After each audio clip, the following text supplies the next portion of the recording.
კი ბატონო, ძალიან დიდი მადლობა იმისათვის, რომ ამ თემას უთმობთ თქვენს ეთერს.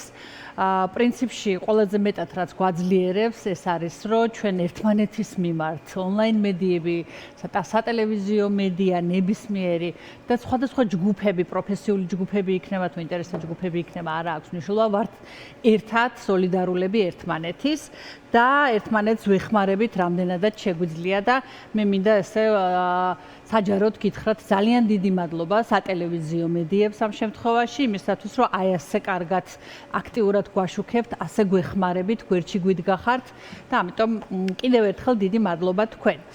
ესე იგი, პრობლემა რაში მდგომარეობს, ხო? ონლაინ მედიები ეს არის 22 სხვადასხვა ონლაინ მედიის გაერთიანება. მასში არ არიან მხოლოდ და მხოლოდ ცენტრალური, ეს არ არის მხოლოდ ის ონლაინ მედიები, რომელსაც ჩვენი მაყურებელი უფრო კარგად იცნობს, თქვათ, პუბლიკა, ნეტგაზეთი, სხვადასხვა. ეს არის აგრეთვე რეგიონალური ონლაინ მედიები, რომელთაც მომხმარებელი ძირითადად სწორედ თავის რეგიონებში ყავთ და ვთქვათ, არის გურია ნიუსი, სხვადასხვა, რომელსაც სწორედ გურიაშიც კი ისინი ინფორმაციას იღებენ სწორედ აი ამ მედიების საშუალებით. ხშირად ძალიან ხშირად რაც მოქმედი ონლაინ მედიებიც ვიცი, რომ იღებენ ინფორმაციას. ესეც არის კი არა, ეს არის მთავარი და სწორედ ამის თქმა მინდოდა, რომ თუ კი ჩვენ რაღაც გვაინტერესებს და გვინდა გავიგოთ, თქვათ, იმ პრობლემების შესახებ რა არის აჭარაში, გურიაში და სხვადასხვა მხარეს, ხო, საქართველოსი, სწორედ ეს რეგიონალური მედიები არის, მისი საშუალებითაც ჩვენ ვიღებთ ამ ინფორმაციას, ის არის ჩვენი პირველი წყარო. ონლაინ მედიები წლების განმავლობაში და ყოველთვის არსებობის დღიდან ფინანსდებიან საერთაშორისო ორგანიზაციებიდან იმ გრანტებით, იმ ფულით, რომლის მიზანიც არის ერთადერთი საქართველოში გააძლიეროს დემოკრატიული ინსტიტუტები, გააძლიეროს თავისთავად დემოკრატია, სიტყვის თავისუფლება, ადამიანის უფლებების სადარაჯოზე ამყოფოს ჟურნალისტები, აი ამისათვის ფინანსდებოდა ეს მედიები, ეს არ არის პოლიტიკური ფული, ეს არ არის პარტიული ფული, ეს არ არის როგორც წესი ბიზნესის ფულიც, ასევე სამწუხაროდ, რაც ძალიან სამწუხაროა. ეს არის ესეთი თავისუფალი ფული, რომელსაც ერთადერთი დანიშნულება აქვს, გეუბნებიან, რომ შენ გააძლიერე შენს ქვეყანაში დემოკრატია, ხო? ამიტომაც ის არასოდეს არ გაკონტროლებულა არც ერთი პოლიტიკური ძალის მიერ და არასოდეს არ გაკონტროლებულა არც ერთი ხელისუფლების მიერ.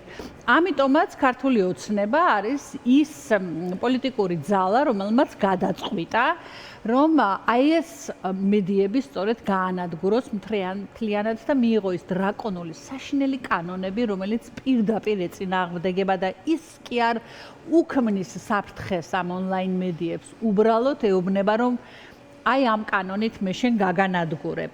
მე გავაკეთე, მე ამ შემთხვევაში წარმოვადგენ მედია ჩეკერს, ერთ-ერთ ონლაინ მედიას ასევე და გავაკეთეთ ჩვენ მედია ჩეკერში ესეთი რაღაცა ციკლი იმ ჟურნალისტებთან ინტერვიუები, რომელიც მინიმუმ 3 ხელისუფლების პირობებში უმუშავიათ მედიაში და ყოფილან ჟურნალისტები, ხო? და რა თქმა უნდა, პრობლემა იყო შედავ შენს მაისურზე. კი ბატონო, ესეთი არის მზია ერთ-ერთი და ბათუმელები და ნეტგაზეთი და მათი სიტყვები და ამ ინტერვიუებიდან კარგად გამოჩნდა, რომ ყველა მათგანი ამბობს, რომ კი ჩვენ იმიტომ რომ ვიყავით ყოველთვის თავისუფალი და არაკონტროლირებული მედია, ჩვენ ყოველთვის ყველა ხელისუფლების პირობებში გქონდა პრობლემები, მაგრამ ამ ხელისუფლების პირობებში ჩვენ უკვე აღარ გვაქვს პრობლემები. ჩვენ ეს ხელისუფლება უბრალოდ გვემუქრება განადგურებით, რაც არ იყოს სხვა ნებისმიერ ხელისუფლების პირობებში. ახლა კი ხო, თვითონ ამ იდეაზე ვთქვათ, თავარი ჩვენი ინსპირაციის ყველას წყარო არის მზია ამაღლობელი, რომელმაც გითხრა არ გაჩერდეთ, იბრძოლეთ სანამ გვიანი არ არის.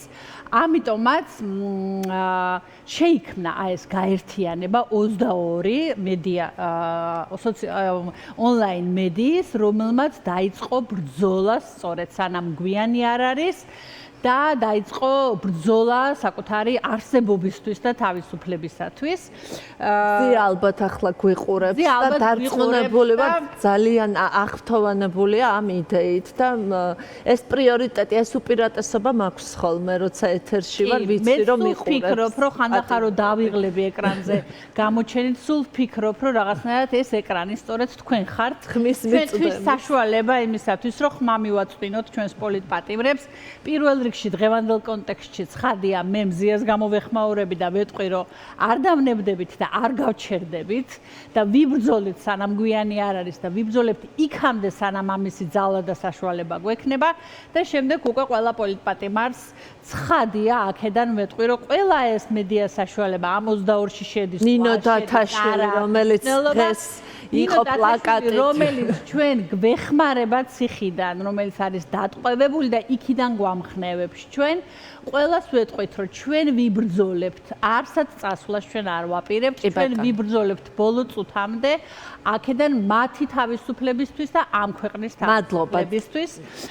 თუ აღარ მაქვს დრო, ერთადერთი დავაანონსებთ და ვიტყვი, რომ ძალიან გთხოვთ 8 საათზე მოდით რესპუბლიკის მოედანზე, ყველანი ერთად დავდგეთ და გვახსოვდეს, რომ სინათლე ეს კამპანიის მთავარი სლოგანი არის სინათლე არ უნდა ფანრებით მოდით. და ფანრებით უნდა სწორედ აი ამ სინათლით უნდა გავანათოთ რუსთაველის პროსპექტი რესპუბლიკის მოედნიდან პარლამენტამდე და გავანათოთ ასევე არა მხოლოდ დღევანდელ დღეს რუსთაველის გამზირი, არამედ მთლიანად ეს ქვეყანა. მადლობა, ძალიან დიდი მადლობა. მადლობა ნინია რომ საუბრობდი და